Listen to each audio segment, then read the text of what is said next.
Ayan, good morning po mga kapet.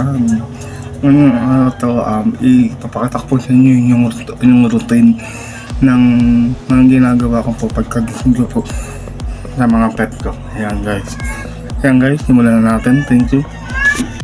Ayan, siyempre, umpisa, igasa muna natin yung kakainin ng mga babies natin. Dito ko pagbababarang yung dog food. Pinababad ko kasi yun kasi baby.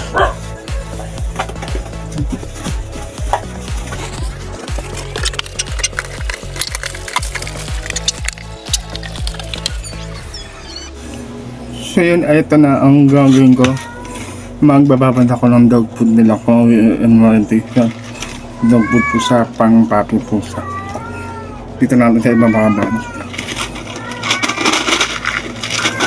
Dahil lang pa lang naman sila is isang scoop lang. Marami ng akihan. Tapos lalagyan natin ng mainit na tubig para mas mabilis ng matunaw, mababad.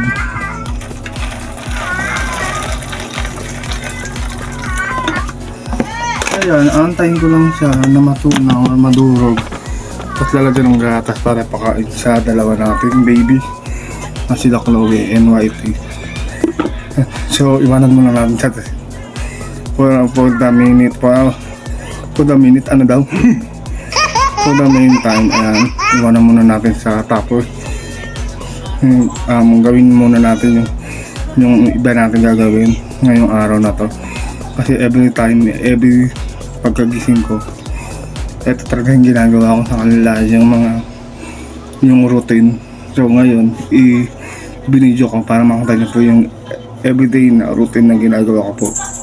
Yan, so punta muna tayo din sa mga papi para magpapainom po tayo ng vitamins nila.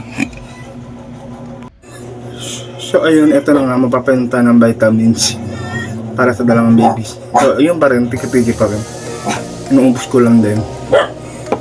So yun, dahil nga daw po ang bigat nila is nasa 1 kilo na, sabihin magtataas po tayo ng dosage ng vitamins kasi pagka 1 kilo na sila pataas, ang vitamins po is 5 ml hanggang pataas, depende kasi 1 kilo pa lang naman siya, kaya 5 ml po. Ayan, so unahin muna natin ngayon yung babae kasi mas malapit si Chloe. Ito sila guys, ang cute na talaga. Lagi yan mami niya pagka nagpapainom ko, sumasabay.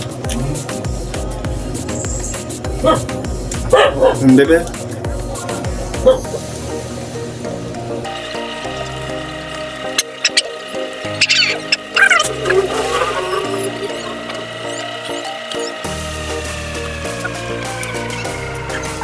Done na po si Chloe. Dami ko. Click natin. Click mga halag. Kaya ang po si Chloe, yan na po yung take to ng balbon niya. Ang balahibo. Ang susunod naman natin si Whitey. Ito po ang mga tawag ng vitamins.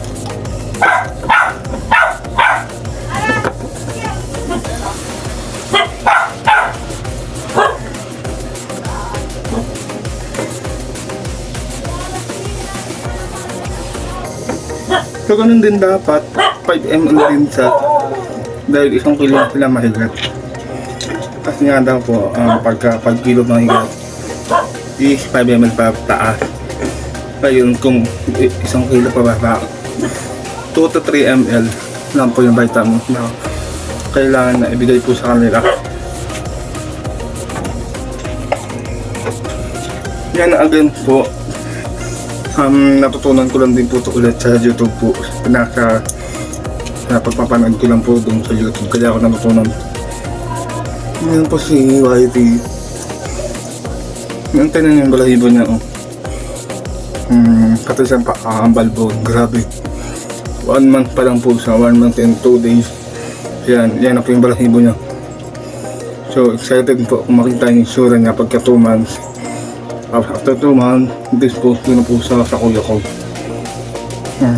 Yan. Painumin na natin siya guys.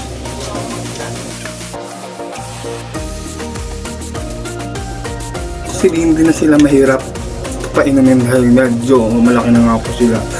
Hindi ka unlike na yung baby pa sila is kailangan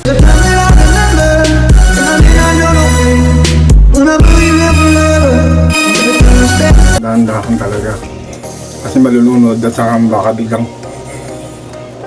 pumasok sa baga. Katulad ng ganito. Mabilis na silang painumin na mga vitamin. Ayan, yan po si Whitey. Whitey.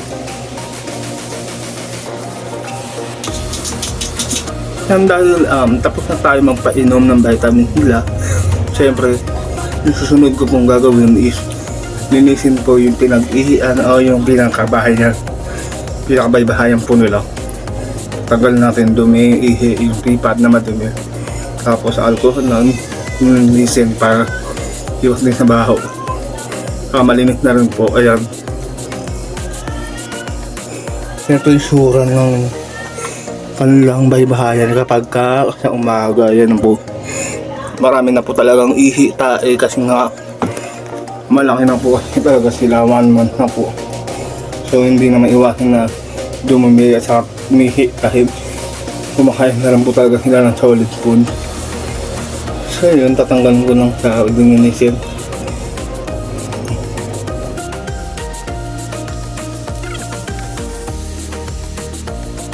Siyempre magagamit din natin yung pipad na pinagtanggalan sa pagdakot ng pupong ng ihi. Siyempre sayang din kasi kung meron pa natin talagang mga tae sa ihi nila.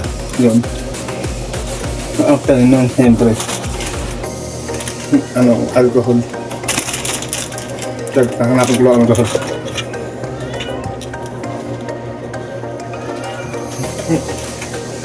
Ito yung alcohol, guys.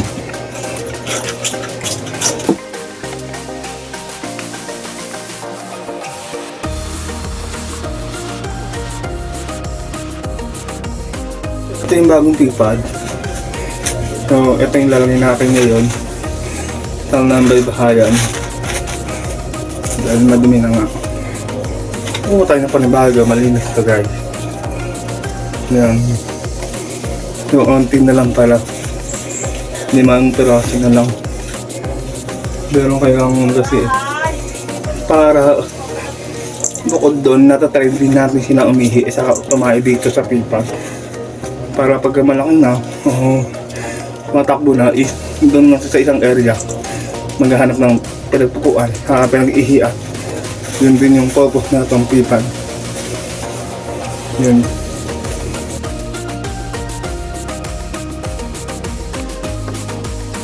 Ayan, tapos na natin siyang linisan. Pwede ng pipad. Yan, bago na pipad na ating nilagay. So siyempre itapon natin yung mga pinag-linisan, pinagdamihan. So yun, after nito babalikan natin yung dog food na binabad natin. Tingnan natin kung malambot na para ipa-return na sa kanila. So ayun, ito na yung ating dog food na binabad sa mainit na tubig.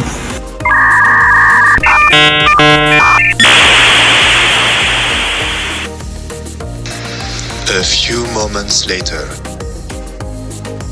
Ito na yung sura niya. Ayan.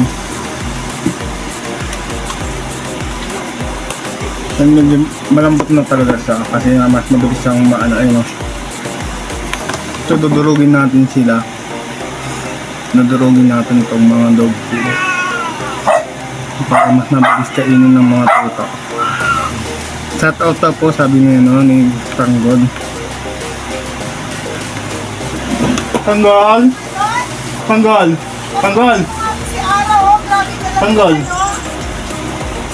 Ito. Yan po. Shout out! Tanggol! Yan po sa kasi yun, continuous na sa pagdurog ng dog food. Tanong nila, no? Shoutout daw. Shoutout daw, sabi ni Tanggol, ni Luca, saka ni Ara. Ara po pala, yun po, oh, yung pusa. Mata lang. Ayun, medyo naman ko ba, lagi maingay si Ara.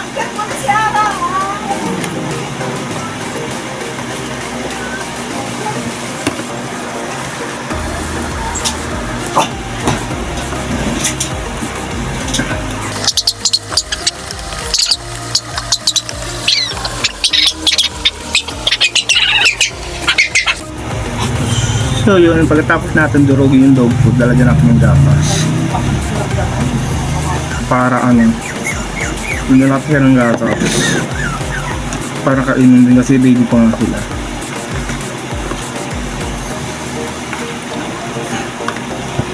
Siyempre pagkatapos nito, papalamigin lang natin ang onte, tapos lalagyan na natin sa mga tuka para makain na nila.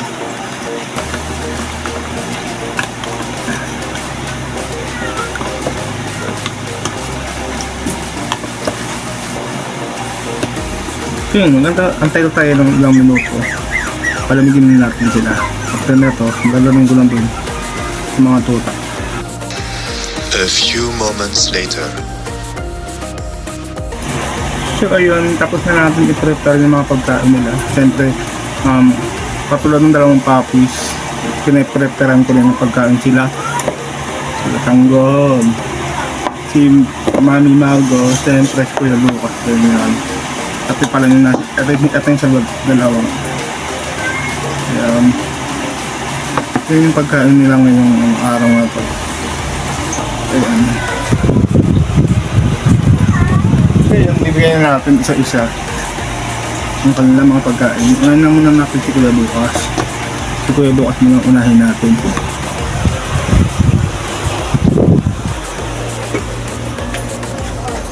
Ayan. Nung ka... Oh. Ewan ko yung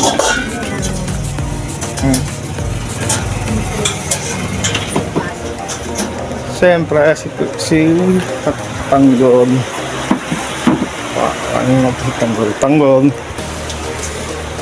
Ayan.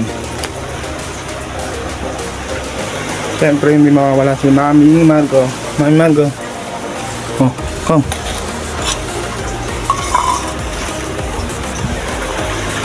Siyempre, yung dalawang ating tuta.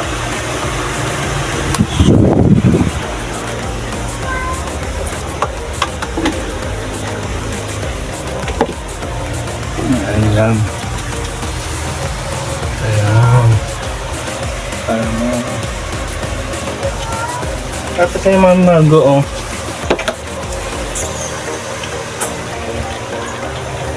Ayan, kumakain na talaga sila.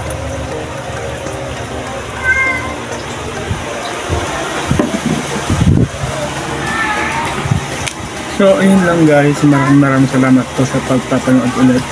Thank you for watching. I hope na gusto niyo po itong video ko ngayon.